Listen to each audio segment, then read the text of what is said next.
Huwag kang asumera, Elena. Sa tingin mo ba, sapat na ang 30 taon ng pagluluto at paglalaba para manatili ka sa tabi ko? You are just a high school graduate, a simple housewife. Hindi ka na bagay sa mundong ginagalawan ko ngayon. You're no longer an asset, you're a liability. Ang mga salitang yon ni Ramon ay tila mga tipak ng yelo na bumaon sa puso ni Elena, malamig at nakamamatay. Sa mga sandaling iyon, hawak ni Elena ang isang sandok, maingat na tinitimplahan ang paboritong adobo ng asawa para sa kanilang ika-30 anibersaryo ng kasal. Ang bango ng bawang at tuyo na humahalimuyak sa kusina ay tila naging amoy ng nabubulok na pangarap. Ang kislap ng mga mamahaling plato na inayos niya sa hapag ay nagmukhang mga matatalas ng ngipin na handang lumamon sa kanyang pagkatao. Dahan-dahang binitiwan ni Elena ang sandok. Hindi ito gumawa ng malakas na tunog nang tumama sa marmol na counter. Ngunit sa pandinig ni Elena, ang bawat pagdampi ng bakal sa bato ay tila huling tibok ng kanyang pusong nagdurusa. Ang kanyang mga kamay, nagasgas, at may mga marka ng paso mula sa 3 dekadang pagsisilbi sa pamilyang yon, ay nagsimulang manginig. Hindi niya magawang iangat ang kanyang paningin. Ang kanyang mga mata ay nakapako sa puting sobrang inilapag ni Ramon sa gitna ng hapagkainan, sa tabi ng plorera ng mga sariwang rosas na binili niya gamit ang sariling ipon. Ramon, anibersaryo natin ngayon.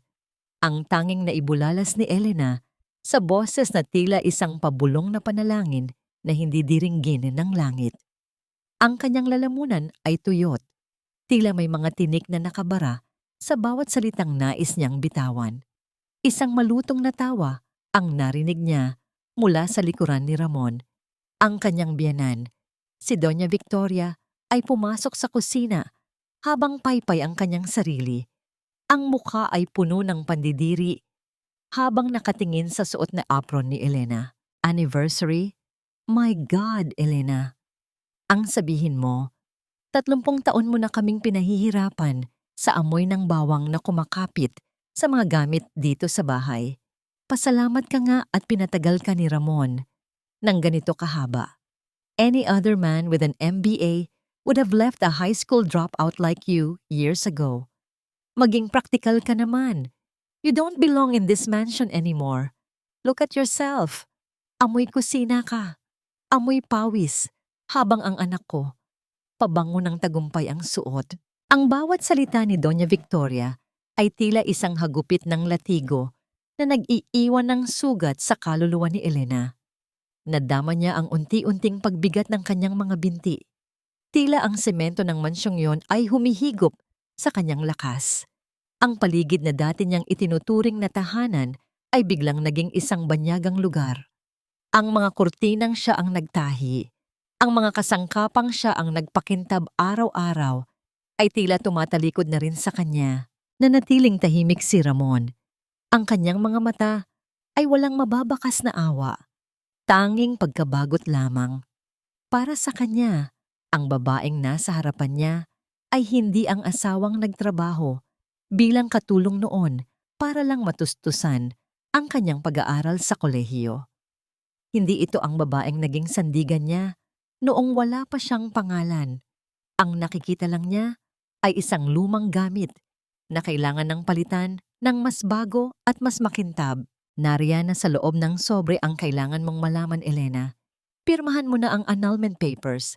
I already gave you 50,000 pesos. Malaki na yon para sa isang tulad mo. Huwag mo nang hintayin, nakalad ka rin ka pa ng mga security guard palabas ng subdivision na ito. Ang huling hirit ni Ramon bago tumalikod at ayusin ang kanyang mamahaling kurbata. Naiwan si Elena na nakatayo sa gitna ng kanyang kaharian na gumuhuna. Ang lamig ng aircon sa mansyon ay tila tumatagos hanggang sa kanyang mga buto. Pinagmasdan niya ang kanyang sariling mga palad. Ang mga palad na nag-alaga, nagpakain at nagmahal nang walang kapalit. Sa isang saglit, ang lahat ng kanyang sakripisyo ay binura ng isang pirasong papel at 50,000 piso. Paano nga ba naging ganito ang lahat?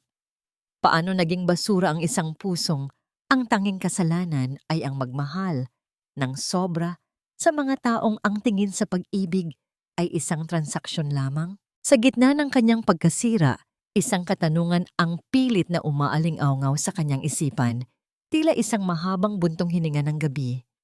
Hanggang kailan nga ba kailangang manatiling alikabok ang isang taong itinapon sa kawalan bago siya matutong bumangon at maging isang bagyong magpapatumba sa mga mapagmataas? Tumitig si Elena sa saradong pinto kung saan lumabas ang mag-ina. Ang katahimikan sa kusina ay tila isang mabigat na kumot na sumasakal sa kanya. Dahan-dahan niyang kinuha ang panulat na nasa tabi ng sobre. Ang kanyang paningin ay nanlalabo dahil sa mga luhang pilit niyang pinipigilan. Bilisan mo na ang pagpirma, Elena. Sayang ang tinta ng ballpen na hawak mo. Baka mas mahal pa yan sa halaga ng oras ko na sinasayang mo ngayon. Ang boses ni Ramon ay parang isang matalas na labaha. Walang emosyon, walang bakas, ng kahit anong pagsisisi. Nakatayo siya sa gilid ng mesa, tinitingnan ang relos sa kanyang bisig, habang si Elena ay nakaupo. Nakatitig sa puting papel na magtatapos sa 30 taon ng kanyang buhay bilang isang asawa. Ang kanyang nanginginig na kamay ay halos hindi makahawak ng maayos sa panulat. Bawat kurit ng tinta sa papel ay parang isang hiwa sa kanyang sariling balat, tila unti-unti siyang binubura sa kasaysayan ng pamilyang kanyang minahal at pinaglingkuran. Matapos ang huling pirma, dahan-dahang inilapag ni Elena ang ballpen. Ang tunog nito sa ibabaw ng mesa ay tila isang hatol ng kamatayan sa kanyang pagkatao. Walang imik na kinuha ni Ramon ang mga dokumento at inabot kay Elena ang isang makapal na sobrang kulay kape. 50,000 piso. Bayad iyan sa bawat gabing pinagpuyatan mo sa kusina at bawat araw na nagsilbi ka sa amin. Huwag mo nang sabing naging madamot ako sa'yo. Sa lagay mong yan, malaking halaga na yan para makapagsimula ka ng maliit na karinderya sa probinsya nyo. Ang wika ni Ramon habang hindi man lang tumitingin sa mga mata ng asawa. Tumawa ng mahina si Doña Victoria mula sa sofa. Ang kanyang boses ay puno ng pait. At siguraduhin mong isasama mo lahat ng basurang dinala mo rito sa bahay ko, Elena. Ayaw kong may maiwang kahit anong amoy mo sa mansyong ito. Nakahanda na ang mga gamit mo sa labas. Kanina ko pa ipinalabas sa mga maid. Dahan-dahang tumayo si Elena. Yakap-yakap ang kanyang lumang bayong na naglalaman ng iilang piraso ng damit at mga alaala ng kanyang namayapang ama. Ang bawat hakbang niya patungo sa pintuan ay tila paglakad sa ibabaw ng mga pako. Nang marating niya ang malaking gate ng subdivision, ang langit ay biglang nagdilim, tila nakikiramay sa bigat ng kanyang nararamdaman. Ang unang patak ng ulan ay tumama sa kanyang pisngi, malamig at mapait. Humahalo sa kanyang mga luhang kanina pag gustong kumawala. Isang malakas na tulak mula sa security guard ang nagpabalanse sa kanya palabas ng gate. Ang tunog ng pagsasara ng bakal na pintuan ay tila ang huling kabanata ng kanyang buhay na tuluyan ng isinara. Naiwan si Elena sa gilid ng kalsada, basang-basa, yakap ang sobre ng pera, na tila isang sumpa kaysa biyaya. Sa gitna ng malakas na buhos ng ulan, isang mamahaling sasakyang kulay pilak ang mabilis na dumaan sa harap niya. Hindi man lang ito nagmenor, kaya ang maruming tubig mula sa kanal ay tumalsik sa buong katawan ni Elena. Ang kanyang puting blusa ay napuno ng putik at ang kanyang mukha ay nabahira ng dumi ng kalsada.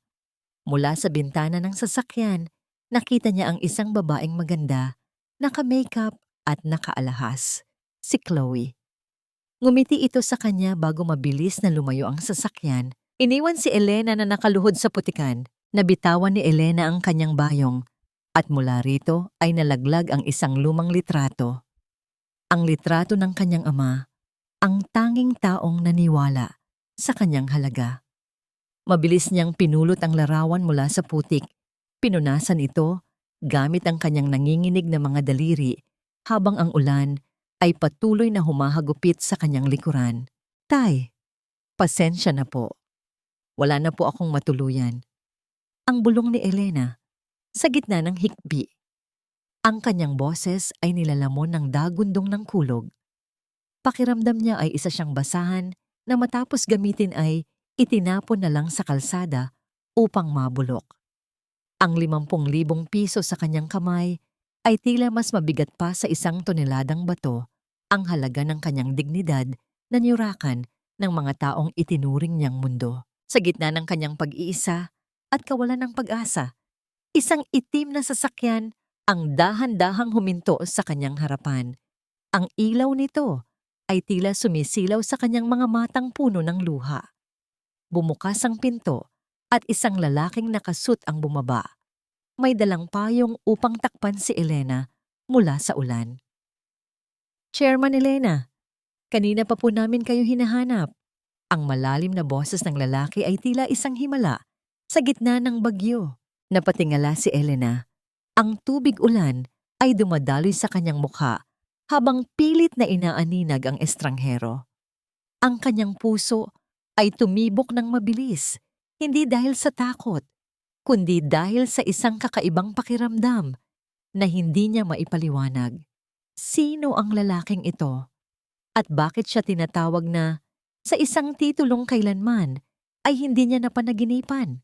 Ang maruming putik sa damit ni Elena ay tila isang malaking insulto sa loob ng marangyang penthouse kung saan siya dinala ni Attorney Santillan.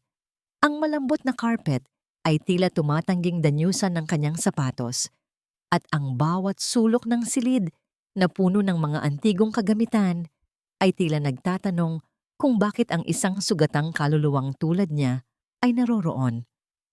Ngunit sa kabila ng karangyaan, ang tanging naramdaman ni Elena ay ang lamig ng kanyang sariling katawan. Isang lamig na hindi kayang pawiin ng kahit anong makapal na kumot. Maupo ho kayo, Chairman Elena. Ang magalang na wika ni Attorney Santillan habang naglalapag ng isang tasa ng mainit na tsaa sa kanyang harapan. Alam kong mahirap itong intindihin sa ngayon, lalo na sa kalagayang ipinaranas sa inyo ng asawa niyo. Ngunit ang gunitang ito ay matagal nang nakatago, naghihintay lamang sa tamang sandali. Dahan-dahang napatingin si Elena sa isang malaking portrait na nakasabit sa dingding. Isang matandang lalaki na may maamong mukha at mga matang tila nakangiti sa kabila ng katandaan. Biglang bumalik ang kanyang alaala, 5 taon na ang nakalilipas sa isang masikip at amoy antiseptic na ward ng pampublikong ospital.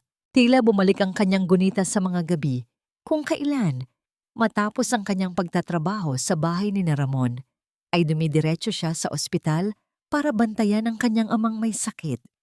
Doon niya nakilala ang isang matandang lalaki sa kabilang kama, si Lolo Manuel.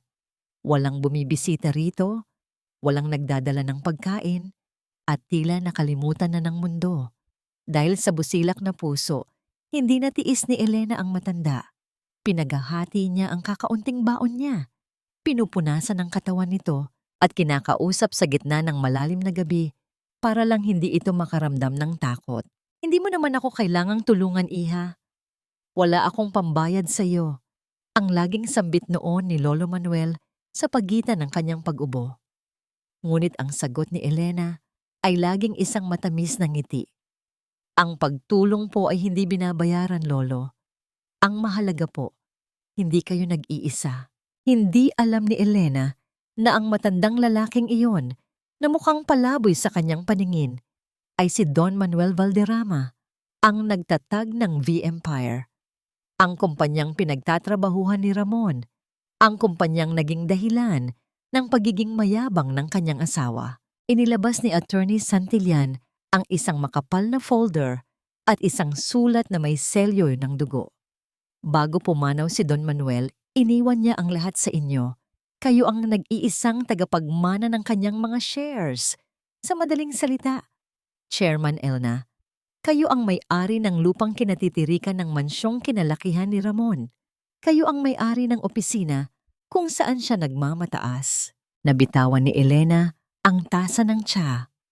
Ang tunog ng pagkabasag ng porselana sa sahig ay tila ang huling pader na naghihiwalay sa kanyang lumang buhay at sa kanyang bagong kinabukasan.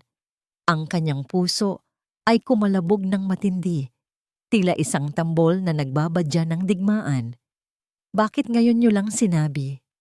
Ang tanong ni Elena. Ang boses ay nanginginig sa halo-halong emosyon. Iyon ang bilin ni Don Manuel. Gusto niyang malaman niyo ang katotohanan. Kapag wala na kayong ibang matatakbuhan, gusto niyang gamitin niyo ang kapangyarihang ito para sa hustisya, hindi para sa puot. Ang sagot ng abogado. Dahan-dahang binuksan ni Elena ang huling sulat ni Lolo Manuel. Ang bawat salita ay tila isang haplos sa kanyang sugatang puso. Elena, ang kabutihan ay hindi kahinaan.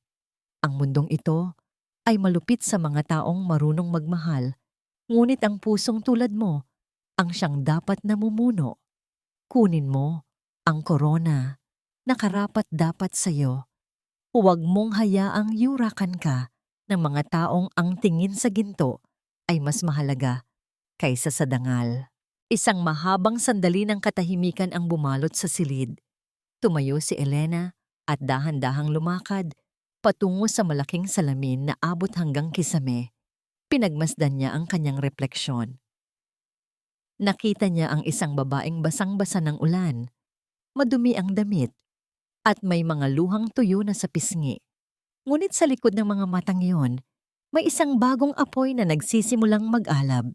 Hindi na siya ang Elena na pinalayas na parang aso.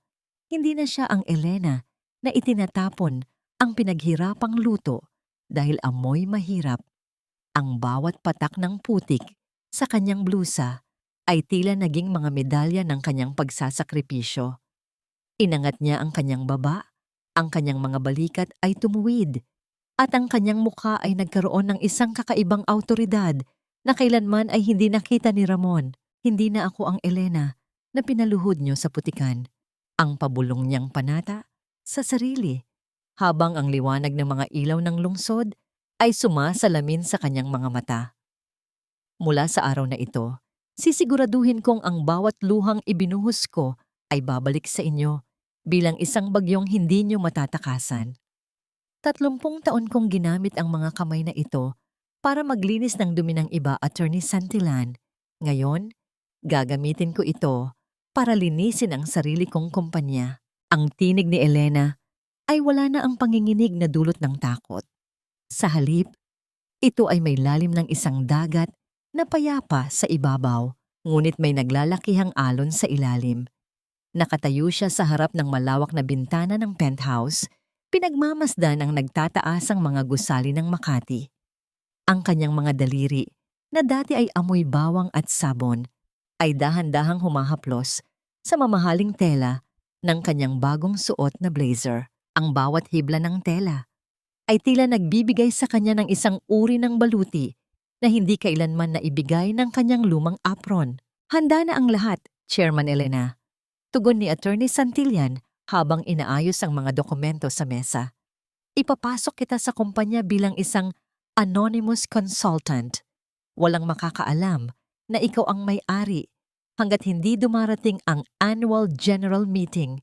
Magiging mata at tenga mo ako sa loob habang ikaw ay malayang nakakapag-obserba sa bawat kilos ni Ramon.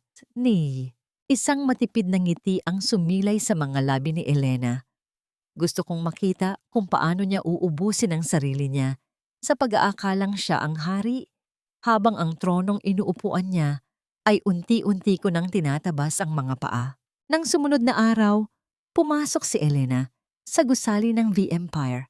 Hindi siya dumaan sa main entrance na may pulang carpet, kundi sa gilid, suot ang isang simpleng salamin at isang ayos ng buhok na nagpapamukha sa kanyang isang ordinaryong profesional. Ang ritmo ng kanyang mga hakbang sa makintab na sahig ay tila isang tapat na sundalo na nagmamartsa patungo sa isang misyong walang balikan. Habang naglalakad sa hallway, narinig niya ang isang pamilyar at maingay na boses. Huminto si Elena sa likod ng isang malaking indoor plant, nakatago sa anino ng mga dahon. Doon, nakita niya si Ramon, nakatayo sa gitna ng lobby, Napapaligiran ng mga empleyadong tila takot huminga sa kanyang harapan. I don't care about the budget. Intindihin niyo? Chloe deserves only the best. I want the penthouse interior of the new project to be customized according to her taste. Sigaw ni Ramon habang iwinawagayway ang kanyang mga kamay na tila ba pag-aari niya ang buong mundo. Pero Sir Ramon, sagot ng isang accountant na nanginginig ang boses, ang pondo po para doon ay kinuha na sa operational budget ng kumpanya. Baka po tayo ma-audit. Isang mapait na tawa ang pinakawalan ni Ramon. Audit? Ako ang CEO rito? Sinong mag-audit sa akin? Ang board? My God, hawak ko sila sa leeg. Gawin niyo ang sinasabi ko o humanap kayo ng ibang trabaho. Mula sa kanyang pinagtataguan, nadama ni Elena ang isang pait na gumuguhit sa kanyang lalamunan. Ang perang winawaldas ni Ramon para sa luho ng kanyang kalaguyo ay ang perang pinaghirapan ng libu-libong empleyado at ang pondong iniwan ni Don Manuel para sa kabutihan ng kumpanya. Ang bawat salita ni Ramon ay tila isang kumpirmasyon na wala na itong natitirang kahihiyan. Dahan-dahang lumabas si Elena sa anino. Habang naglalakad palayo, nakita niya ang isang mesa ng isang janitress na naiwang magulo. Ang basahan ay nakalapag sa sahig at may natapon na tubig. Hindi sinasadya. Huminto si Elena. Yumuko siya, kinuha ang basahan at maingat na pinunasan ng tubig bago itinupi ng maayos ang tela at inilagay sa tamang lagayan. Isang munting kilos ng isang babaeng hindi nakakalimot sa kanyang pinagmulan kahit na sa kanyang bulsa ay nasa kanya ang kapangyarihang magtanggal ng kahit sinong opisyal sa gusaling iyon. Nabalik lamang ang kanyang diwa nang marinig niya ang tunog ng elevator. Pumasok siya sa loob at doon ay nakatapat niya ang isang malaking salamin. Inayos niya ang kanyang salamin at sa pagkakataong ito, ang kanyang mga mata ay hindi na naghahanap ng awa. Ramon! Bulong niya sa sarili habang ang elevator ay mabilis na umaakyat patungo sa itaas na palapag. Tinuruan mo akong maging tagalinis ng iyong kalat. Ngayon, sisiguraduhin kong malinis ang bawat sulok ng kumpanyang ito mula sa iyong dumi. Pagdating sa opisina ni attorney, santilan, isang tawag ang bumasag sa katahimikan. Ang mukha ng abogado ay naging seryoso habang nakikinig sa kabilang linya. Pagkababa ng telepono, tumingin siya kay Elena na may halong pagkabahala at pananabik. Chairman, tumawag ang head ng finance. May kakaibang transaksyon na naman si Ramon. Ngunit hindi lang iyon. Ang board of directors ay nakatanggap na ng formal na abiso. May bagong chairman na darating sa susunod na linggo para sa sorpresa nilang audit. Kasabay nito, sa kabilang palapag, mabilis na pumasok ang sekretary ni Ramon sa kanyang opisina. Namumutla ang muka at halos hindi makahinga. Sir Ramon! Sir Ramon! May emergency! Ano na naman ba? Bulyaw ni Ramon habang tinitingnan ang isang catalog ng mamahaling alahas para kay Chloe. Ang board? Nagpadala ng memo. May darating na bagong chairman at ang audit magsisimula na bukas ng umaga. Nabitawan ni Ramon ang catalog. Ang kanyang mukha na kanina lang ay puno ng kayabangan ay biglang naging abo ang kulay. Ang kanyang mga kamay ay nagsimulang manginig at ang malamig na pawis ay butil-butil na lumabas sa kanyang noo. Ang ningning ng mga chandelier sa malaking ballroom ng V Empire ay tila mga nanunutyang mata na nakatingin sa bawat galaw ng mga tao sa ibaba. Ang halimuyak ng mamahaling pabango at ang tunog ng mga kubyertos na tumatama sa porselana ay lumilikha ng isang mapagkunwaring paligid ng yaman at tagumpay. Sa gitna ng karangyaang ito, isang babaeng may suot na simpleng uniforme ng server at isang itim na maskara ang tahimik na gumagalaw sa anino. Si Elena. Ang kanyang mga kamay na dati ay pamilyar sa magaspang na basahan ay may hawak na ngayong pilak na tray ng mga mamahaling wine. Ang kanyang buhok ay nakapusod ng mahigpit at ang kanyang mga mata ay nakatago sa likod ng salamin. Sapat na upang hindi siya agad makilala ng mga taong dati ay hindi man lang siya tinitingnan sa mukha. Sa isang sulok ng ballroom, nakita niya si Ramon at Chloe. Si Chloe ay suot ang isang matingkad na pulang gown na tila sumisigaw ng karangyaan, habang ang kanyang braso ay nakapulupot sa braso ni Ramon na tila ba ito ay isang toropeyong napanalunan niya. Love, kailangan na nating pirmahan ang deal sa land developer sa susunod na linggo.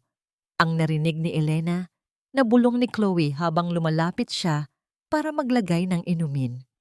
Ang kikitain natin doon ay sapat na para mabili ang villa sa Switzerland na gusto ko. Huwag mo nang intindihin ang mga board members, mga matatanda na ang mga iyon. Isang kampanteng ngingiti ang sumilay kay Ramon. Don't worry, love. Ang mga dokumento ay nakahanda na. Isasama ko yon sa mga tambak na papeles na kailangang pirmahan ng bagong chairman. Siguradong hindi niya mapapansin ang maliit na paglilipat ng pondo sa dami ng inaasikaso niya. Nadama ni Elena ang isang matinding lamig na gumuhit sa kanyang likuran. Ang lupang tinutukoy nila ay ang lupang pinakaingatan ni Don Manuel.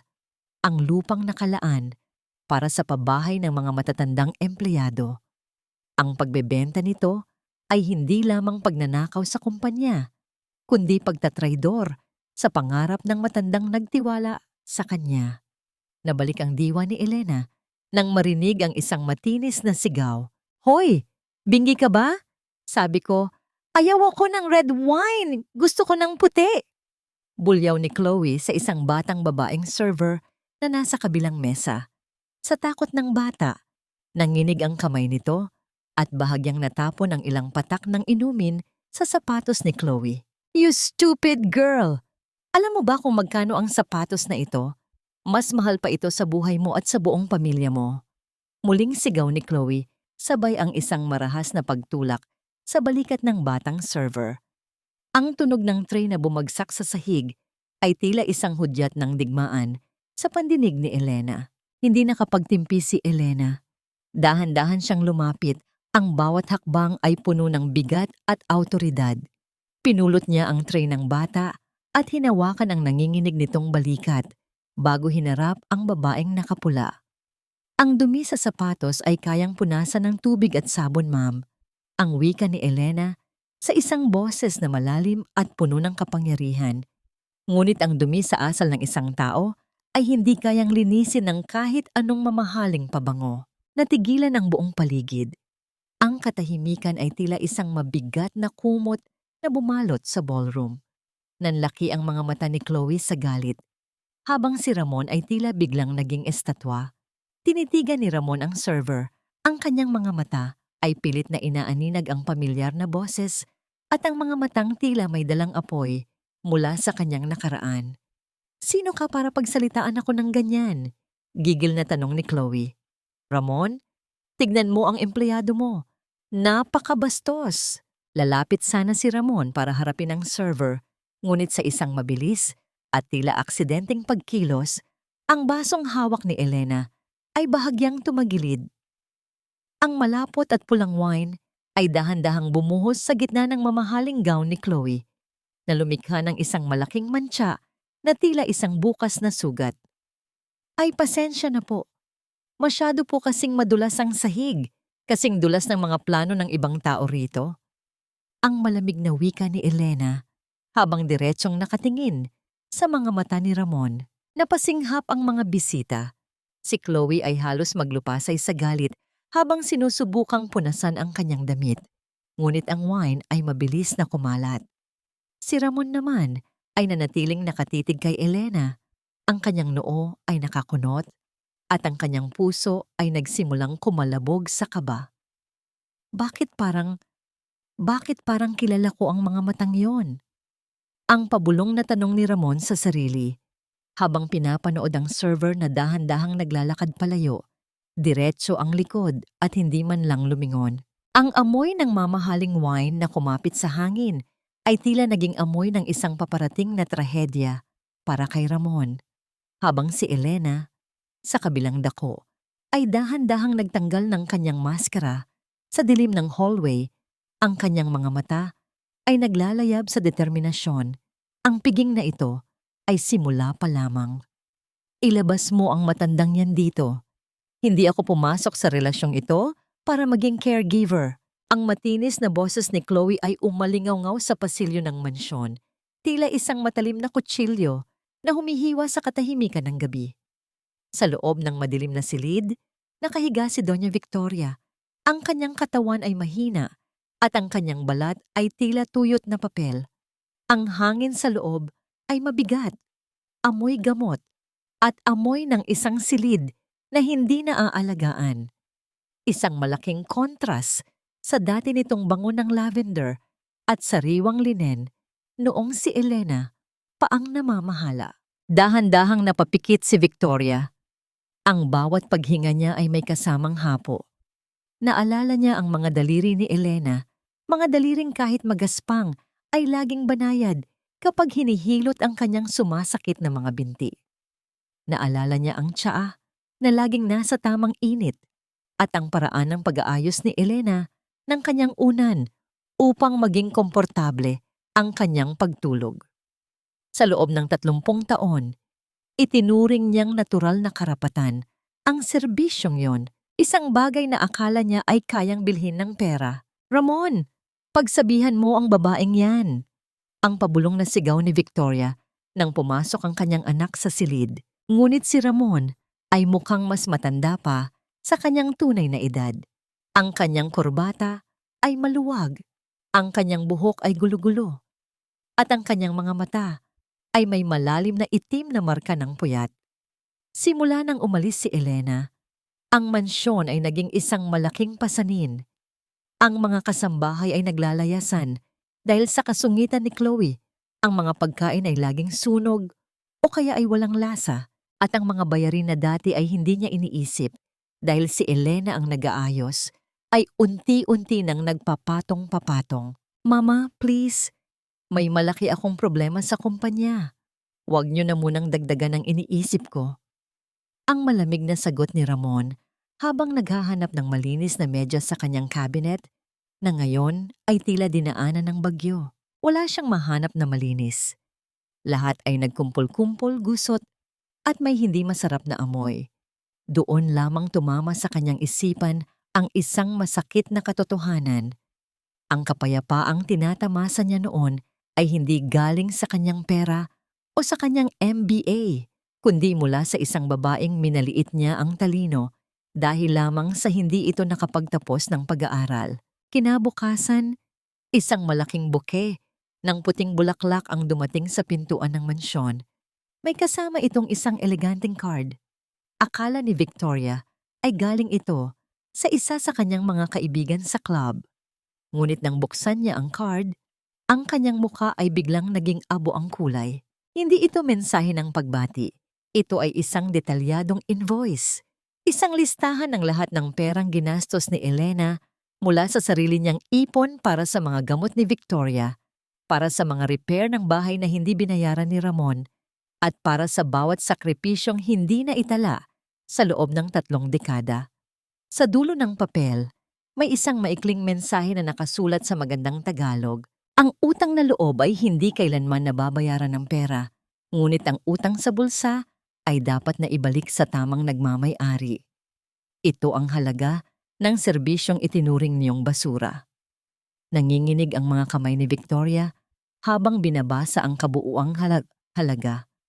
Milyon-milyong piso ang nakasaad doon, mga halagang kinuha ni Elena mula sa mga lihim na padala ni Don Manuel na itinabi niya para sa kinabukasan ng pamilya, ngunit ngayon ay formal na niyang siningil. Ramon! Ramon! Sigaw ni Victoria, ang kanyang boses ay puno ng takot. Mabilis na tumakbo si Ramon patungo sa kanyang ina, ngunit bago pa niya mahawakan ang invoice, isang tunog ng pagkatok sa pinto ang bumasag sa kanilang tensyon. Isang lalaking nakauniporme ng bangko ang nakatayo sa labas. May hawak na isang formal na dokumento. Mr. Ramon Valderrama? Ang tanong ng lalaki sa isang boses na walang emosyon. Narito po ako para isilbi ang notice of foreclosure para sa property na ito. Ayon sa aming records, Hindi na po nababayaran ang mga buwan ng amortization sa loob ng 6 na buwan at ang bagong may-ari ng utang nyo ay humihiling na ng agarang pag-alis nyo sa loob ng 30 araw. Tila tumigil ang pag-ikot ng mundo ni Ramon. Ang tuyong bulaklak sa florera na nasa tabi ng pinto ay dahan-dahang nalagas ang mga talulot, tila sumasabay sa pagguho ng kanyang kaharian. Sino ang bagong may-ari ng utang na ito? Bakit tila bawat sulok ng kanyang buhay ay unti-unti nang sinasakal ng isang aninong hindi niya makita? Sa kabilang dako ng lungsod, nakatayo si Elena sa isang balkonahe, pinagmamasdan ang paglubog ng araw. Hawak niya ang isang tasa ng tsa at sa kanyang mga mata ay walang mababakas na galit. Tanging ang malamig na determinasyon ng isang taong alam na ang bawat patak ng ulan ay may kapalit na baha. Ang bawat pader na itinayo nyo sa kasinungalingan, Ramon, bulong niya sa hangin, ay sisiguraduhin kong babagsak sa inyo ng paisa-isa. Ang taong labis na nahuhumaling sa kapangyarihan ay kadalasang hindi nakikita ang mga panganib na nakatago sa likod ng isang magandang alok. Attorney Santillan, bigyan mo siya ng isang pagkakataong mukhang napakaganda para tanggihan at siya mismo ang gagawa ng mga desisyong maglalantad sa kanyang mga pagkakamali. Ang tinig ni Elena ay tila isang malamig na simoy ng hangin na nagpapanginig sa mga dahon ng halaman sa loob ng kanyang opisina. Nakasuot siya ng isang eleganteng dark blue na terno. Ang kanyang buhok ay maayos na nakabun at ang bawat kilos niya ay nagpapakita ng isang babaeng ganap ng kontrolado ang kanyang tadhana. Sa kanyang harapan, nakalatag ang isang makapal na folder na naglalaman ng proyektong Emerald Heights, isang peking investment project na dinisenyo para ubusin ang natitirang yaman at kredibilidad ni Ramon. Sigurado ka ba rito, Chairman Elena? Tanong ni Attorney Santillan habang iniabot ang gintong ballpen. Kapag pinirmahan niya ito, wala na siyang kawala. Ang bawat ari-arian niya, pati na ang mga shares na natitira sa kanya, ay magsisilbing kolateral. Isang tipid na ngiti ang gumuhit sa mga labi ni Elena. Alam ko kung paano mag-isip si Ramon. Akala niya ay siya ang pinakamatalinong tao sa kwarto dahil sa kanyang diploma. Gagamitin ko ang yabang na yan laban sa kanya. Sa kabilang dako ng lungsod, sa loob ng opisina ni Ramon na tila naging isang kulungan dahil sa mga nagpapatong-papatong na utang, mabilis na pumasok si Chloe. Ang kanyang mukha ay puno ng pagkairita at ang kanyang boses ay tila isang sirang plaka na walang tigil sa paghingi ng luho. Ramon, sabi mo, ay aayusin mo ang foreclosure ng mansyon. Paano na ang mga gamit ko? I can't live in a condo. It's too small for my collection. Sigaw ni Chloe habang pabagsak na umupo sa mamahaling leather chair. Eksaktong pumasok ang secretary ni Ramon. Dala ang folder ng Emerald Heights. Nang makita ni Ramon ang mga numero sa loob, ang bilyong pisong kikitain at ang pagkakataong maging partner ng isang misteryosong foreign investor, ay tila biglang nagliwanag ang kanyang mundo. Ang kanyang mga mata ay nanlaki sa gahaman at ang kanyang puso ay tumibok ng mabilis dahil sa pag-asang ito na ang magliligtas sa kanya mula sa kahihiyan. Ito na yon, Chloe. Ito na ang sagot sa lahat ng problema natin. Bulalas ni Ramon. Dahil sa pagmamadali at takot na maunahan ng iba, hindi na niya binasa ang maliliit na letra sa huling bahagi ng kontrata. Hindi niya napansin ang sugnay na nagsasabing ang lahat ng kanyang personal na garantiya ay nakatali sa tagumpay ng proyekto. Isang proyektong kontrolado ni Elena mula sa anino. Ang tunog ng pagdampi ng ballpen sa papel ay tila isang malakas na dagundong sa pandinig ng kapalaran. Nilagdaan ni Ramon ang kanyang sariling pagkatalo nang may malawak na ngiti sa kanyang mga labi. Nang hapong iyon, dinala ni Elena ang kanyang sarili sa isang tahimik na sementeryo sa probinsya. Ang damo ay sariwa at ang amoy ng mga bulaklak ay humahalo sa malamig na dapit hapon. Dahan-dahan siyang lumuhod sa harap ng puntod ng kanyang ama. Ang kanyang mga daliri ay dahan-dahang dumampi sa malamig na marmol. Tila hinahaplos ang mukha ng matandang Terto manggagawa na nagturo sa kanya ng halaga ng dangal. Tay, malapit na. Ang pabulong na panata ni Elena. Ang pangalan nating minaliit nila, ang buhay nating itinuring nilang basura, ay muli nating babawiin. Hindi ko sila papatayin sa dahas, kundi sa sarili nilang kasakiman.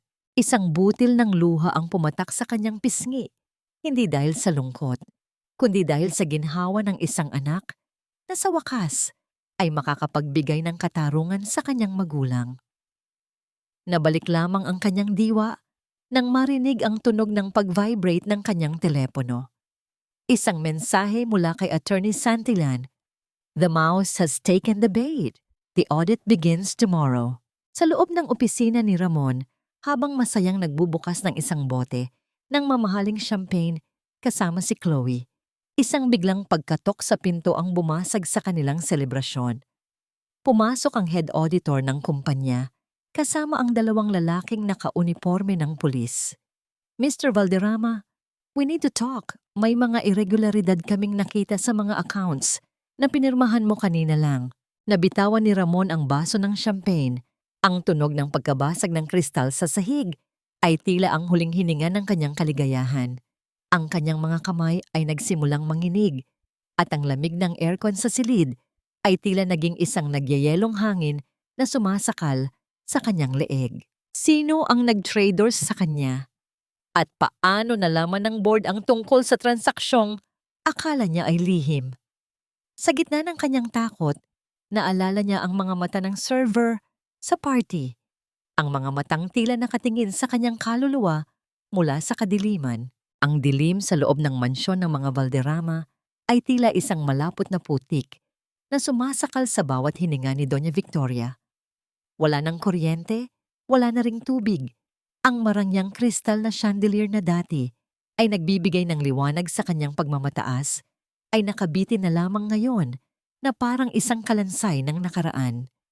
Nakaupo ang matanda sa isang sulok, paypay ang sarili gamit ang isang punit na abaniko, habang ang amoy ng hulas na pawis at alikabok ay humahalo sa hangin. Ramon, nasaan na ang pagkain ko?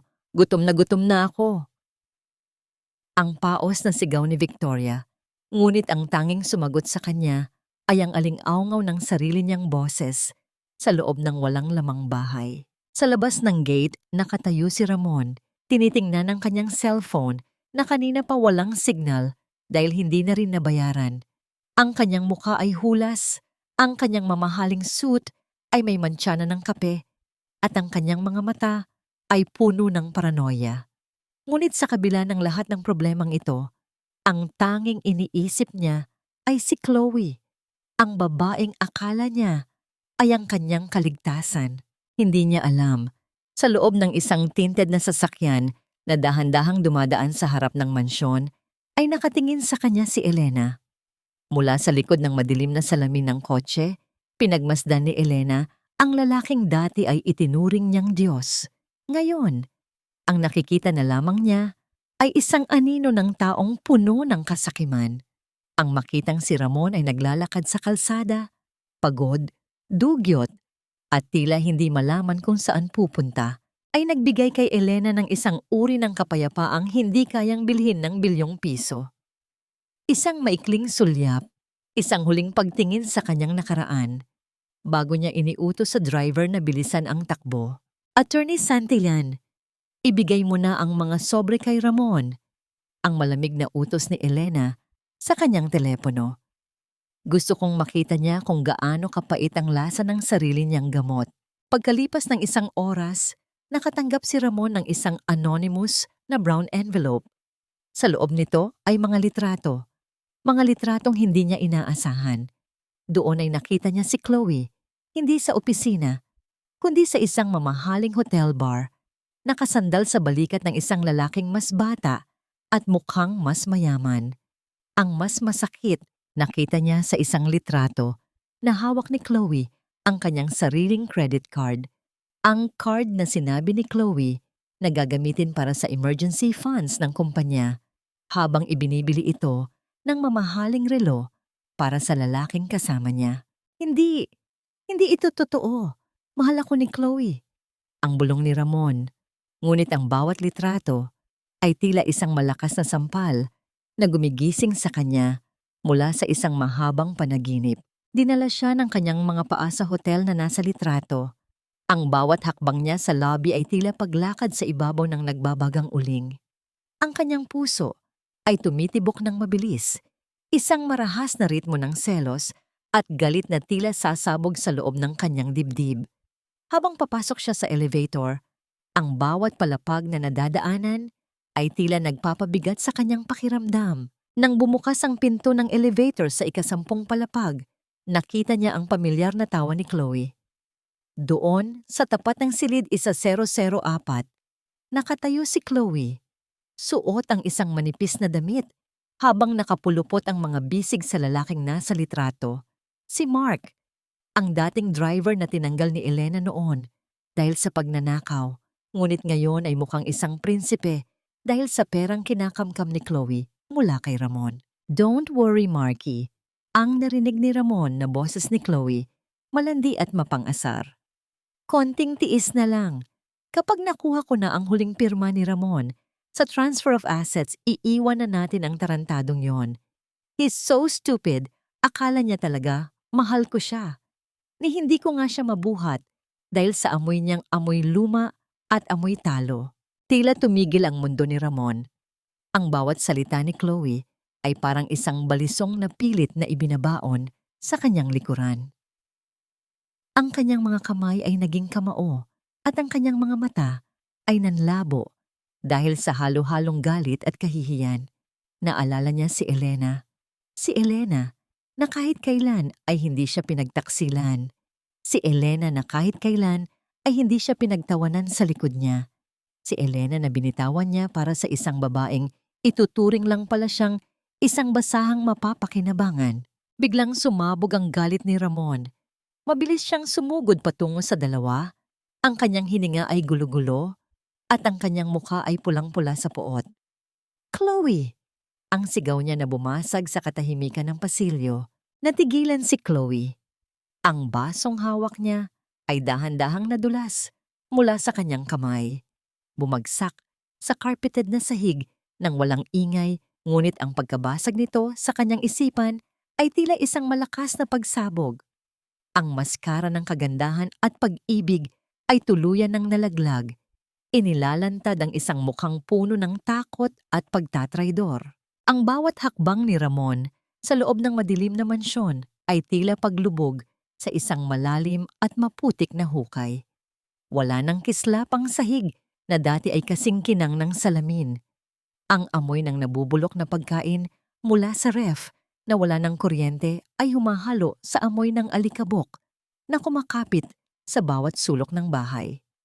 Wala na rin ang tinig ni Doña Victoria na dati ay walang tigil sa pag-uutos. Ang matanda ay nakatulog na dahil sa pagod at gutom sa itaas.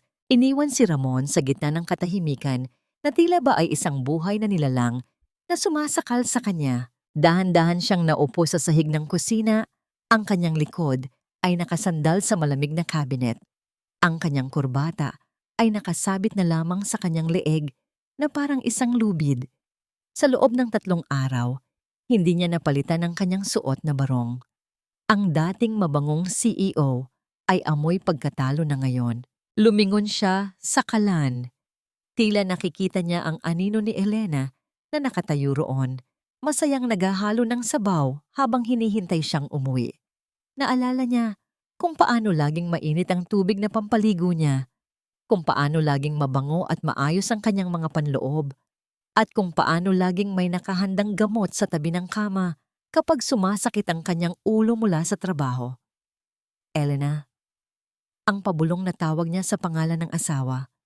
Ang boses niya ay basag, tila isang tuyong dahon na natapakan.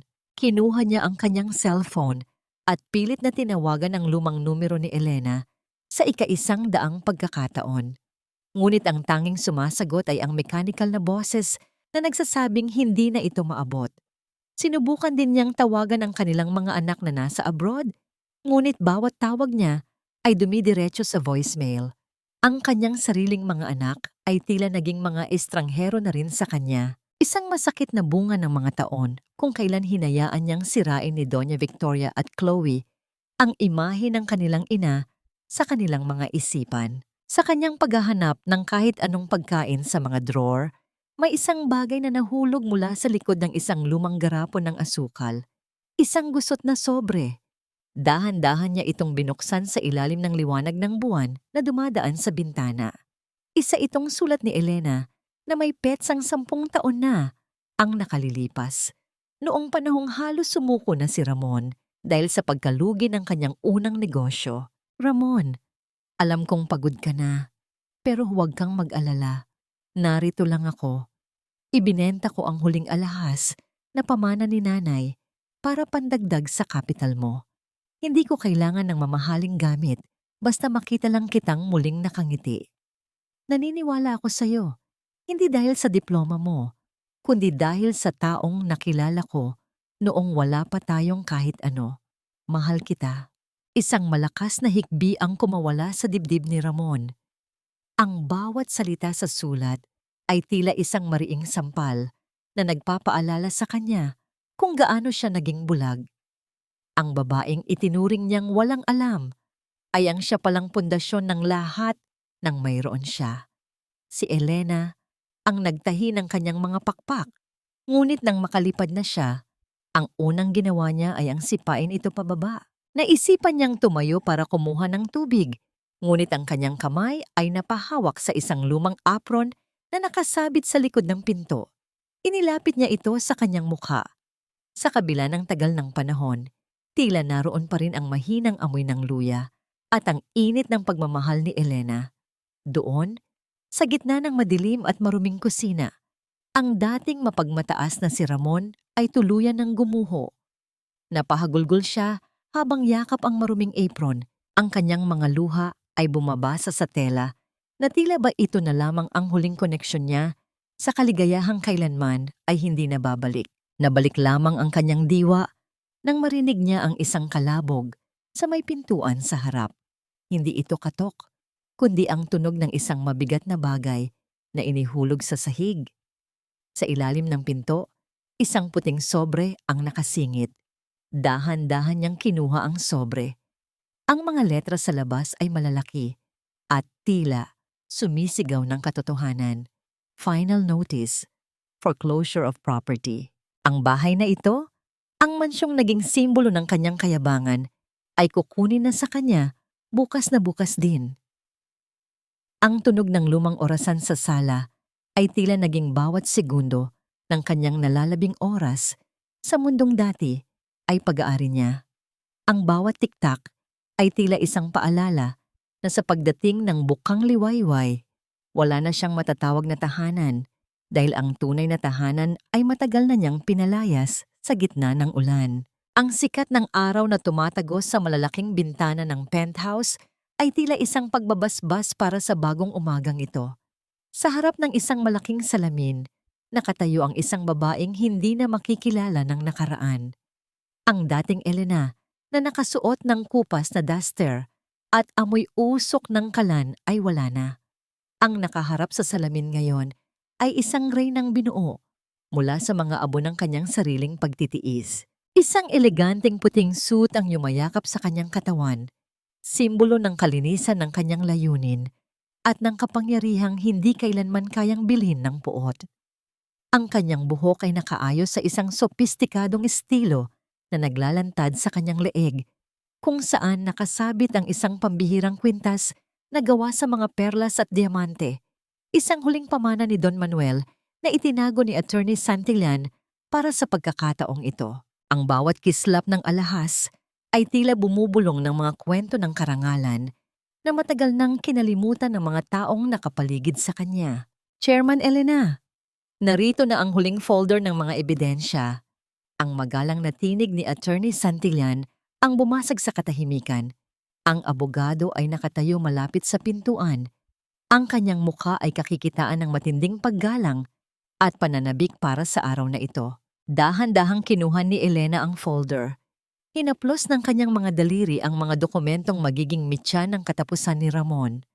Ang bawat pirma nito ang bawat ilegal na paglilipat ng pondo, at ang bawat pagnanakaw sa pangarap ng mga empleyado ay narito, malinis at handa ng ihain sa hustisya.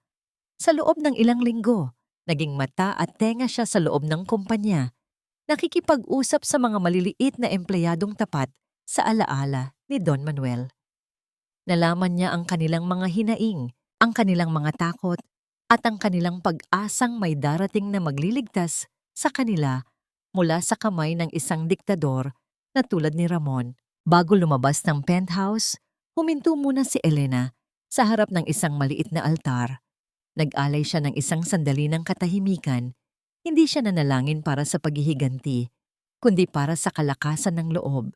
Nanalangin siya na sana, sa gitna ng kanyang tagumpay, ay manatiling busilak ang kanyang puso at huwag siyang maging kasing sama ng mga taong nagpahirap sa kanya. Ang pagpapakumbaba ay ang kanyang pinakamalakas na sandata at ang katarungan ang kanyang tanging layunin. Ang pagdating niya sa gusali ng V-Empire ay tila isang eksena sa isang panaginip. Pagbaba niya mula sa itim na sasakyan, ang hangin ay tila tumigil sa pag-ihip. Ang mga security guard na dati ay hindi man lang siya binabati, ay sabay-sabay na sumaludo. Bagaman, hindi nila alam kung sino ang babaeng ito na may ganitong uri ng awtoridad. Ang tunog ng kanyang mga takong sa makintab na marmol na sahig ng lobby ay lumilikha ng isang ritmo na tila nagpapabilis sa tibok ng puso ng bawat makakarinig. Ang mga empleyadong nagmamadali sa kanilang mga trabaho ay unti-unting humihinto, napapatingin sa babaeng nakaputi na naglalakad ng may katatagan at dangal. Tila may isang hindi nakikitang liwanag na bumabalot sa kanya, isang aura na naguutos ng respeto nang hindi kailangang magsalita. Habang papaakyat ang elevator patungo sa palapag ng Board of Directors, hinawakan ni Elena ang perlas sa kanyang kwintas. Ito ang kanyang golden moment, ang pagtanggap na ang lahat ng sakit na pinagdaanan niya ay naging kalsada lamang patungo sa tronong ito. Hindi na siya natatakot, hindi na siya nag-aalinlangan, ngunit sa gitna ng katahimikan ng elevator, ang kanyang telepono ay nag-vibrate. Isang mensahe mula sa isang hindi kilalang numero ang lumitaw sa screen.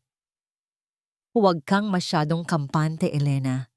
Mayroon akong hawak na hindi mo inaasahan. Isang maling galaw mo at sisiguraduhin kong pati ang alaala ng tatay mo ay mababahiran ng putik. Nanlamig ang mga daliri ni Elena. Ang mensaheng iyon ay may bakas ng kamandag ni Chloe. Isang huling baraha na tila itinago ng babae para sa huling sandaling ito. Gayunpaman, hindi pinahintulutan ni Elena na makita ang takot sa kanyang mukha. Nang bumukas ang pinto ng elevator sa executive floor, ang lahat ng mata ay nakatuon sa kanya. Ang katahimikan sa pasilyo ay tila naging isang mabigat na presensya. Huminga ng malalim si Elena, inayos ang kanyang suit at nagsimulang lumakad patungo sa malaking pinto ng boardroom. Ang bawat hakbang niya ay tila isang deklarasyon ng digmaan at ng pagsilang muli. Tumigil ang mundo ng lahat sa palapag na yon. Ang reyna ay nakabalik na at sa pagkakataong ito, hindi na siya aalis nang hindi nakakamit ang katarungan. Ang hangin sa loob ng malaking boardroom ng V-Empire ay tila naging kasing bigat ng 1 bilyong toneladang bakal. Nakaupo si Ramon sa dulo ng mahabang lamesang gawa sa mahogany. Ang kanyang mga kamay ay nakapatong sa ibabaw ng mga papeles na tila ba sinusubukan niyang itago ang kanyang panginginig. Ang mga miyembro ng Board of Directors ay tahimik. Ang kanilang mga mata ay puno ng pagduda habang naghihintay sa pagdating ng misteryosong bagong chairman. Gentlemen, let's not waste time. Ang mayabang na simula ni Ramon, bagaman ang kanyang boses ay bahagyang pumiyok. Ang audit na ito ay isang malaking pagkakamali lang. I have everything under control. Ang mga pondo ay ginamit para sa ikabubuti ng kumpanya. We don't need a new chairman to tell us how to run this business. Eksaktong pagkatapos ng kanyang huling salita, ang malalaking pintong gawa sa mabigat na kahoy ay dahan-dahang bumukas. Ang tunog ng pag-ikot ng mga bisagra nito ay tila naging hudyat ng pagdating ng isang bagyo. Ang bawat miyembro ng board ay sabay-sabay na napalingon at ang katahimikan ay naging kasing lalim ng isang libingan. Isang babae ang pumasok. Ang kanyang bawat hakbang sa makintab na sahig ay lumilikha ng isang matatag na tunog na tila nagpapatakbo sa tibok ng puso ng bawat naroroon. Suot ang kanyang puting suit na tila kumikinang sa ilalim ng mga ilaw. Si Elena ay naglalakad nang may dangal na hindi kailanman naisip ni Ramon na taglay nito. Napatayo si Ramon mula sa kanyang kinauupuan. Ang kanyang mukha ay naging kasing pula ng apoy sa galit at gulat. Elena, anong ginagawa mo rito? How did you get past security? Isang mapait na tawa ang pinakawalan ni Ramon habang nakatingin sa mga miyembro ng board. Pasensya na, gentlemen. Ang baliw kong dating asawa ay mukhang nakatakas sa kalsada. Guard! Guard! Ilabas niyo ang babaeng ito. You high school dropout! Wala kang karapatang tapakan ng silid na ito. You are just a maid dressed in expensive clothes. Nanatiling kalmado si Elena. Ang kanyang mga mata ay nanatiling nakatitig kay Ramon, malamig at walang mababakas na takot. Dahan-dahan siyang lumapit sa bakanting upuan sa kabisera ng lamesa, ang upuan para sa chairman.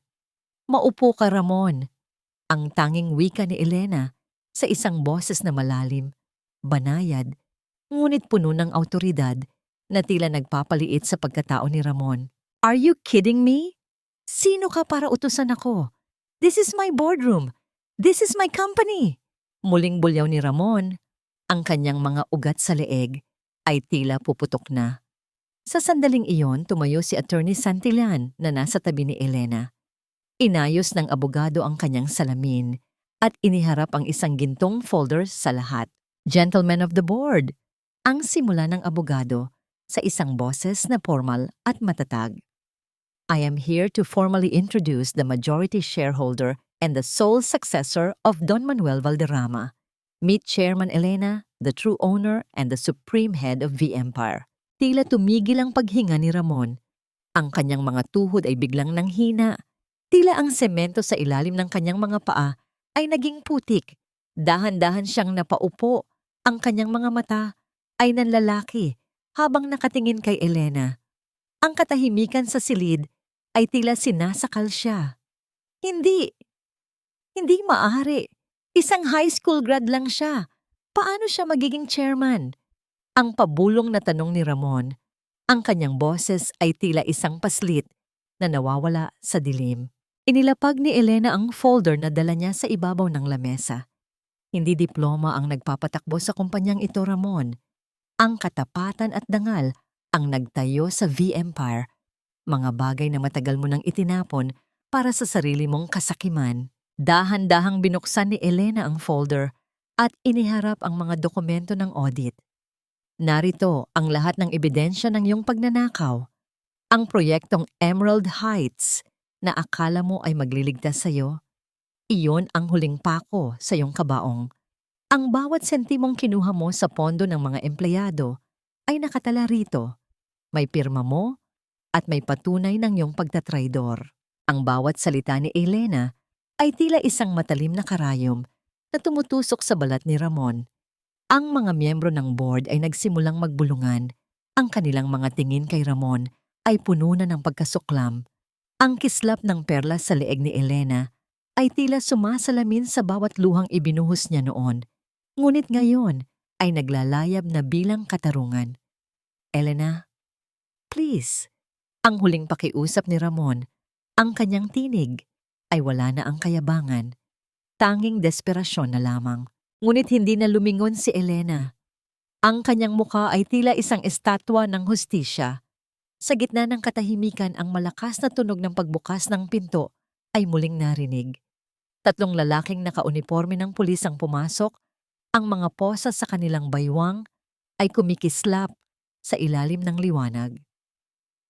Mr. Ramon Valderrama, you are under arrest for qualified theft, embezzlement and corporate fraud. Ang wika ng opisyal habang lumalapit kay Ramon. Napatingala si Ramon kay Elena. Ang kanyang mga mata ay puno ng pagsisisi. at matinding takot. Habang dahan-dahang inilalagay ang malamig na bakal ng posas sa kanyang mga pulso, ang huling nakita ni Ramon ay ang kanyang asawa, ang babaeng itinapon niya sa putikan, na ngayon ay nakaupo sa gitnang upuan ng boardroom, matatag, marangal, at tunay na reyna. Ang loob ng presinto ay amoy kalawang, lumang papel, at pawis ng mga taong nawalan na ng pag-asa.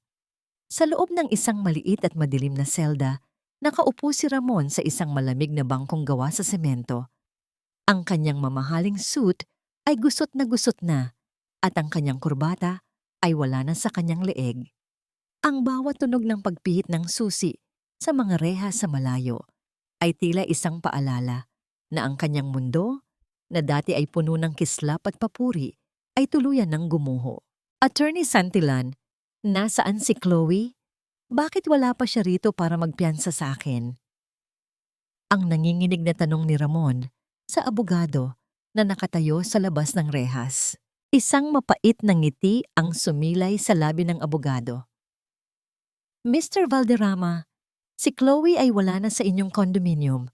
Ayon sa report ng mga awtoridad, kinuha niya ang lahat ng laman ng iyong secret account sa Switzerland bago pa man lumabas ang warrant of arrest mo. Ang babaeng akala mo ay magliligtas sa iyo ang siya palang unang tumalon sa lumuluubog mong barko. Tila binuhusan ng nagyayalong tubig si Ramon. Ang kanyang mga kamay ay napahawak ng mahigpit sa malamig na bakal ng rehas. Ang bawat salita ng abogado ay tila isang balisong na pilit na ibinabaon sa kanyang puso. Ang lahat ng kanyang ipinagpalit, ang kanyang dangal, ang kanyang pamilya, at si Elena ay para lamang sa isang babaeng itinuring siyang isang bangko na kailangang ubusin ang laman. Nabalik ang kanyang diwa nang marinig ang tunog ng mabibigat na hakbang ng sapatos na papalapit sa kanyang selda. Isang pamilyar na anino ang huminto sa kanyang harapan. Doon, nakatayo si Elena. Suot pa rin niya ang kanyang puting suit, ngunit ang kanyang mga mata ay wala ng bakas ng galit. Ang nakikita na lamang ni Ramon ay ang isang malalim na pagkaawa, hindi para sa kanya, kundi para sa nasayang nilang 30 taon. Dahan-dahang binuksan ni Elena ang kanyang suot na bag at inilabas ang isang makapal na sobrang kulay kape. Ang sobrang naglalaman ng 50,000 piso. Ang perang ibinigay ni Ramon sa kanya bilang bayad sa kanyang pagsisilbi noong gabi ng kanilang anibersaryo. Narito ang perang ibinigay mo sa akin, Ramon. Ang banayad na wika ni Elena. Kinuha niya ang mga pera sa loob at isa-isang inihulog ang mga ito sa sahig ng selda. Ang tunog ng mga papel na nalalaglag sa maruming semento ay tila isang huling hudyat ng kanilang paghihiwalay. Ibinabalik ko na sa iyo ang halagang ibinigay mo sa 30 taon nating pagsasama. Piso-piso, lukot-lukot. Iyan ang halaga mo sa akin ngayon. Wala na. Elena, please, patawarin mo ako. Ang pabulong na pakiusap ni Ramon habang dahan-dahang lumuluhod sa harap ng rehas, ang kanyang mga daliri ay pilit na inaabot ang laylayan ng suit ni Elena. Ngunit hindi na siya tiningnan ni Elena. Ang kanyang paninindigan ay kasing tigas ng bakal na naghihiwalay sa kanila. Ang patawad ay ibinibigay sa mga taong nagkamali, Ramon. Ngunit ang ginawa mo ay hindi pagkakamali. Ito ay isang desisyon. Pinili mong sirain ang lahat para sa sarili mong kayabangan. Samantala, sa Ninoy Aquino International Airport, mabilis na naglalakad si Chloe patungo sa kanyang boarding gate. Ang kanyang malaking sunglasses ay pilit na itinatago ang kanyang mga matang panay, ang lingon sa paligid. Hawak niya ng mahigpit ang kanyang bag na puno ng mga nanakaw na alahas at pera. Akala niya ay nakatakas na siya. Akala niya ay malaya na siyang lasapin ang bunga ng kanyang panloloko. Ngunit bago pa man siya makatapak sa loob ng eroplano, isang baritonong boses ang bumasag sa kanyang kumpiyansa. Miss Chloe Mercado, you are under arrest for accessory to corporate fraud and money laundering. Ang tunog ng pag-click ng posa sa kanyang mga pulso ay tila isang malakas na pagsabog Sa pandinig ni Chloe, ang lahat ng kanyang plano ay naglaho na parang bula sa gitna ng malamig na air conditioning ng airport terminal. Ang mga tauhan ni Elena na kanina pa nakamasid sa bawat galaw niya ay dahan-dahang lumabas mula sa karamihan, tinitiyak na walang takas ang babaeng sumira sa isang tahanan. Sa huling bahagi ng lungsod, sa tapat ng mansyong Valderrama, nakatayo si Doña Victoria sa gitna ng kalsada. Ang kanyang mga maleta ay nakatambak sa putikan at ang pinto ng mansyon ay mayroon ng malaking selyo ng bangko. Wala na siyang matuluyan. Ang lahat ng kanyang mga kaibigan sa high society ay biglang naglaho at hindi na sumasagot sa kanyang mga tawag. Isang puting van ang huminto sa kanyang harapan. Lumabas ang isang social worker na may dalang mga dokumento. "Ma'am, dinala po namin kayo rito sa isang charity home. Ito po ang tanging lugar na handang tumanggap sa inyo sa ngayon." Nang makarating sila sa nasabing pasilidad, natigilan si Victoria. Ang gusali ay simple ngunit malinis at ang mga taong naroroon ay ang mga matatandang dati niyang kinukutya at tinatawag na pulubi. Sa tapat ng gusali, may isang malaking marker na gawa sa tanso. Ang bahay ni Manuel, owned and managed by the Elena Foundation. Napaupo si Victoria sa kanyang maleta habang ang hangin ng hapon ay humahagupit sa kanyang mukha. Ang bawat segundo ng kanyang pananatili sa lugar na yon ay magiging isang paalala na ang buhay na itinuring niyang basura ay ang siya palang magbibigay sa kanya ng bubong sa kanyang huling mga araw. Ang katarungan ni Elena ay hindi sa pamamagitan ng pananakit, kundi sa pamamagitan ng pagpapakita na ang kabutihan ay laging may huling salita. Ang simoy ng hangin sa probinsya ay may dalang amoy ng basang lupa at sariwang damo. Isang halimuyak na matagal ng pilit na binura ng usok at polusyon ng lungsod sa alaala ni Elena. Habang naglalakad siya sa mahabang pilapil patungo sa lumang bahay ng kanyang ama, nadarama niya ang bawat butil ng buhangin at maliliit na bato sa ilalim ng kanyang tsinelas. Ang tunog ng mga kuliglig sa paligid ay tila isang koro na sumasalubong sa kanyang pagbabalik. Hindi ito ang marangyang mansyon na may mga gintong dekorasyon, kundi isang payak na bahay na yari sa matitibay na kahoy. Ang pundasyong itinayo ng kanyang ama nang may dangal at pagtitiis. Tumigil si Elena sa tapat ng pintuan. Hinaplos niya ang magaspang na kahoy ng hamba at sa bawat guhit nito ay tila nararamdaman niya ang presensya ng kanyang tatay. Doon, sa gitna ng katahimikan, ang bigat na dinala niya sa loob ng 3 dekada ay unti-unting gumaan, tila mga dahong nalalanta na tinatangay ng hangin. Nabalik lamang ang kanyang diwa nang marinig niya ang tunog ng isang sasakyang huminto sa di kalayuan. Bumukas ang pinto ng sasakyan at 2 pamilyar na anino ang dahan-dahang lumapit. Ang kanyang mga anak, si Marco at si Sofia. Ang kanilang mga muka ay puno ng pag-aalinlangan at ang kanilang mga mata ay namumula sa labis na pag-iyak. "Ma," ang pabulong na tawag ni Sofia. Ang boses ay tila isang batang nawawala. Hindi nakapagsalita si Elena. Nanatili siyang nakatayo, ang kanyang puso ay muling tumibok ng mabilis, ngunit sa pagkakataong ito ay hindi dahil sa takot, kundi dahil sa pananabik. Mabilis na lumapit ang 2 anak at sabay na lumuhod sa harap ng kanilang ina, niyayakap ang kanyang mga binti habang ang kanilang mga hikbi ay bumasag sa katahimikan ng dapit hapon. "Patawarin niyo po kami, Ma," ang sabi ni Marco sa pagitan ng kanyang pag-iyak. "Naging bulag kami. Naniwala kami sa mga paninira ni Lola at ni Papa. Hinayaan naming mapag-isa ka sa kabila ng lahat ng sakripisyo mo para sa aming pag-aaral." Dahan-dahang yumuko si Elena at hinawakan ang mga mukha ng kanyang mga anak. Ang init ng kanilang balat ay tila isang gamot na nagpapahilom sa mga sugat ng kanyang kaluluwa. "Tumayo kayo," ang banayad niyang utos. Ang pagpapatawad ay hindi hinihingi sa pamamagitan ng pagluhod, kundi sa pamamagitan ng pagbabalik.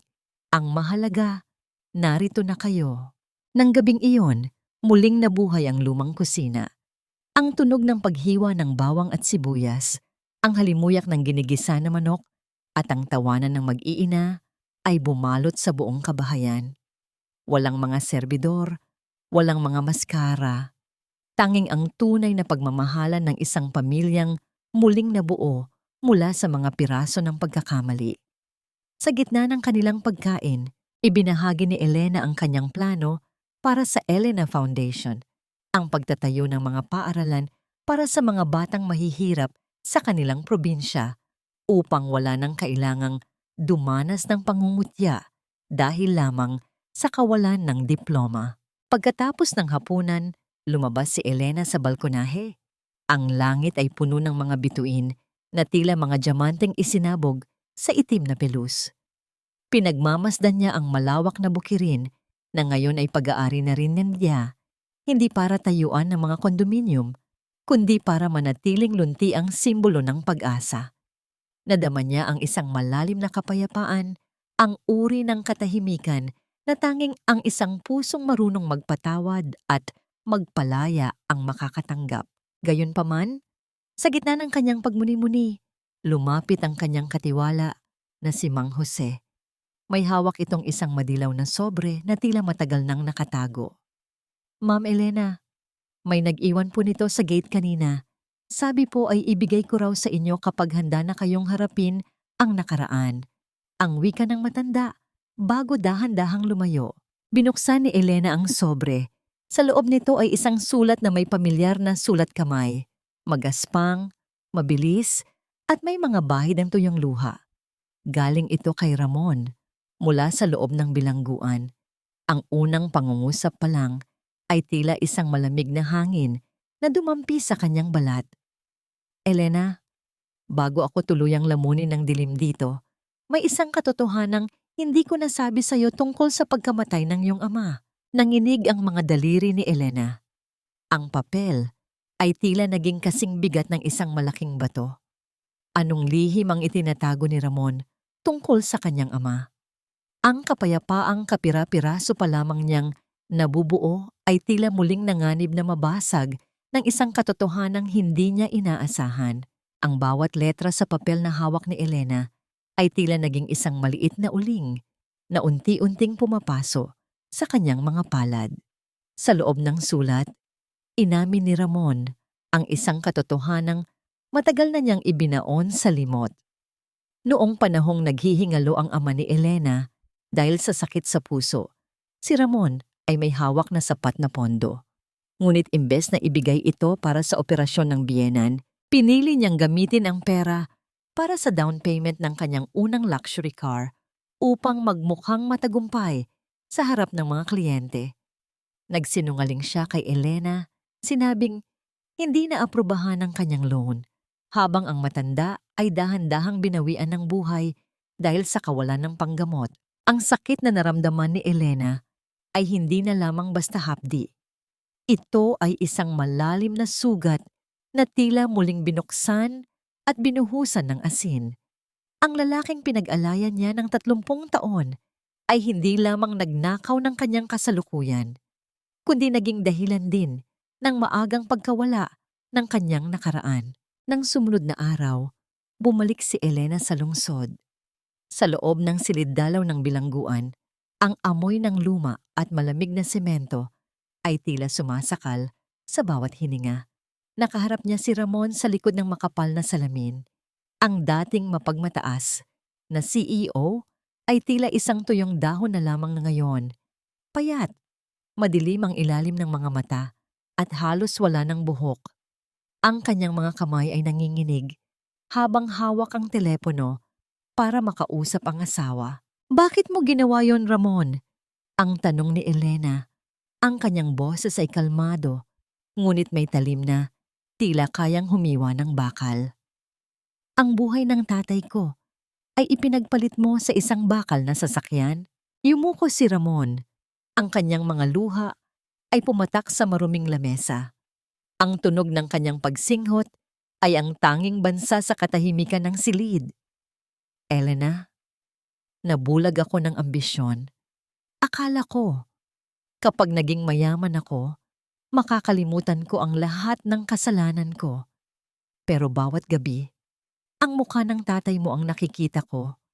Iyon ang dahilan kung bakit kailangan kitang maliitin, kailangan kitang itaboy. Dahil bawat tingin mo sa akin ay nagpapaalala sa akin kung gaano ako kasama. Pinagmasdan ni Elena ang lalaking nasa harap niya. Wala na siyang nararamdamang galit, wala na ring pag-ibig. Ang natitira na lamang ay ang isang malalim na pagkapagod. Napagtanto niya na ang pagpapanatili ng puot sa kanyang puso ay tila pag-inom ng lason at pag-aabang na ang kaaway ang mamatay. Pinapatawad na kita, Ramon. Ang banayad na wika ni Elena na nagpatigagal sa lalaki. Hindi dahil karapat-dapat ka sa kapatawaran, kundi dahil karapat-dapat ako sa kapayapaan. Pinapalaya ko na ang sarili ko mula sa iyo, mula sa pamilya niyo, at mula sa lahat ng sakit na ibinigay niyo. Elena, magsisimula ako muli. Hintayin mo ako. Ang pakiusap ni Ramon. Ang kanyang mga mata ay nagkaroon ng munting kislap ng pag-asa. Dahan-dahang tumayo si Elena. Inayos niya ang kanyang suot na perlas at tiningnan si Ramon sa huling pagkakataon. Huwag mo na akong hintayin, Ramon. Ang Elena na minahal mo at minaliit mo ay wala na. Ang babaeng nasa harap mo ngayon ay ang reyna ng sarili niyang buhay.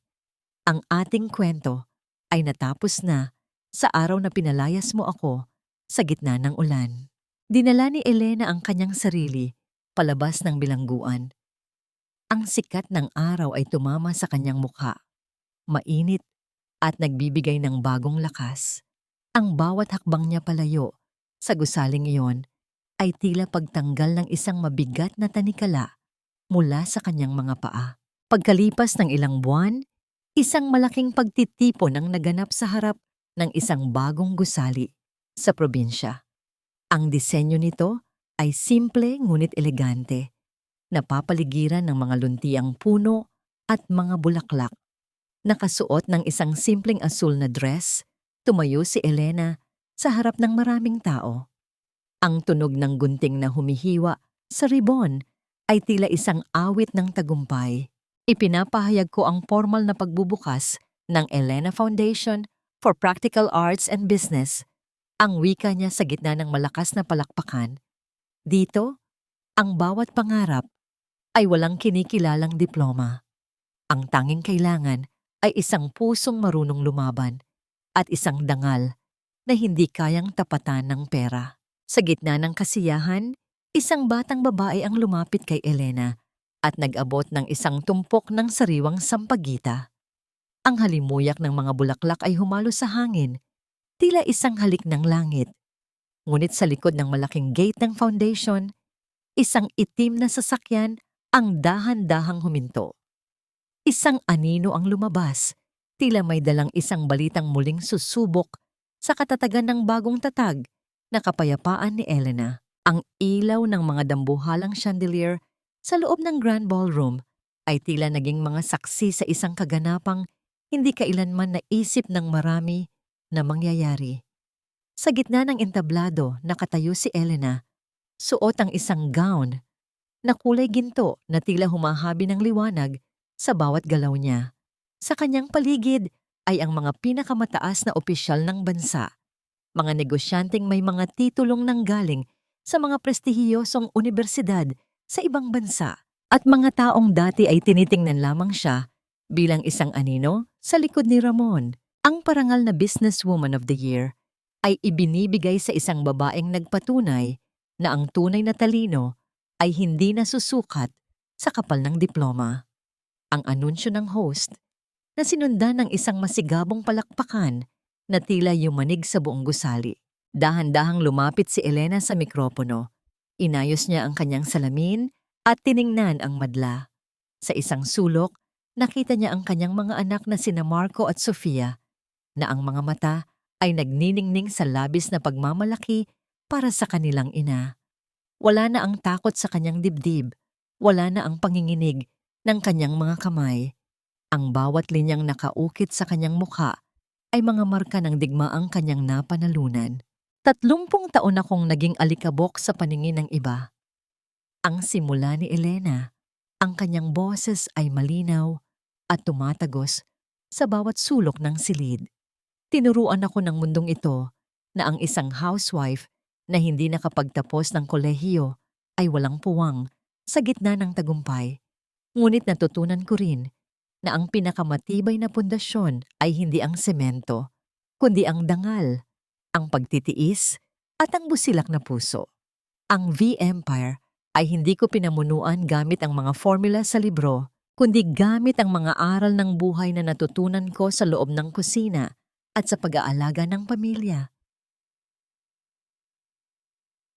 Isang nakabibinging katahimikan ang bumalot sa ballroom bago ito muling napuno ng hiyawan at palakpakan. Sa mga sandaling iyon, si Elena ay hindi na lamang basta tagapagmana ni Don Manuel. Siya ay naging simbolo ng bawat babaeng minaliit at itinapon na ngayon ay muling bumangon upang angkinin ang kanilang sariling langit. Pagkalipas ng ilang araw, matapos ang lahat ng ingay ng tagumpay, pinili ni Elena na magtungo sa isang liblib na dalampasigan sa kanilang probinsya. Ang araw ay dahan-dahang lumulubog, nag-iiwan ng kulay kahel at lila sa abot tanaw. Ang tunog ng mga alon na dahan-dahang humahalik sa pampang ay tila isang uyayi na nagpapatulog sa lahat ng sakit ng nakaraan. Nakalubog ang kanyang mga paa sa malambot na buhangin. Inilabas niya mula sa kanyang bulsa ang isang maliit na bagay na matagal na niyang itinatago, ang kanyang lumang wedding ring. Ang gintong ito ay may mga gasgas, simbolo ng mga taon ng kanyang pagkaalipin sa isang pag-ibig na naging kulungan. Pinagmasdan niya ito sa huling pagkakataon. Naalala niya ang bawat luha, bawat sampal ng katotohanan, at bawat gabing nanalangin siya para sa isang himala. Sa isang malakas na indayog ng kanyang braso, inihagis ni Elena ang singsing sa gitna ng malawak na dagat. Ang tunog ng maliit na pagbagsak nito sa tubig ay tila ang huling tuldok sa isang mahabang kabanata ng kanyang buhay. Pinanood niya ang paglamon ng dagat sa huling alaala ni Ramon hanggang sa wala na siyang makita, kundi ang malawak at malayang asul na karagatan. Huminga siya ng malalim. Ang sariwang hangin ng dagat ay pumuno sa kanyang baga. Isang matamis na ngiti ang sumilay sa kanyang mga labi. Isang ngiti ng isang babaeng sa wakas ay nahanap na ang kanyang tunay na tahanan sa loob ng sarili niyang puso. Hindi na siya kailangang maging asawa ng isang CEO o anak ng isang terto manggagawa para magkaroon ng halaga. Siya si Elena at sapat na yon. Habang ang dilim ay dahan-dahang bumabalot sa paligid, ang kanyang anino sa buhangin ay tila naging isang reynang may suot na korona ng liwanag. Ang bawat butil ng alikabok na dati ay niyuyurakan ay naging ginto na ngayon sa ilalim ng mga bituin. Ako si Elena, at ito ang aking kwento. Isang kwento ng alikabok na naging ginto, ng pusong nadurog ngunit mas matibay na nabuo, at ng isang reynang hindi na kailanman muling luluhod sa harap ng kahit na sino. Fade to black.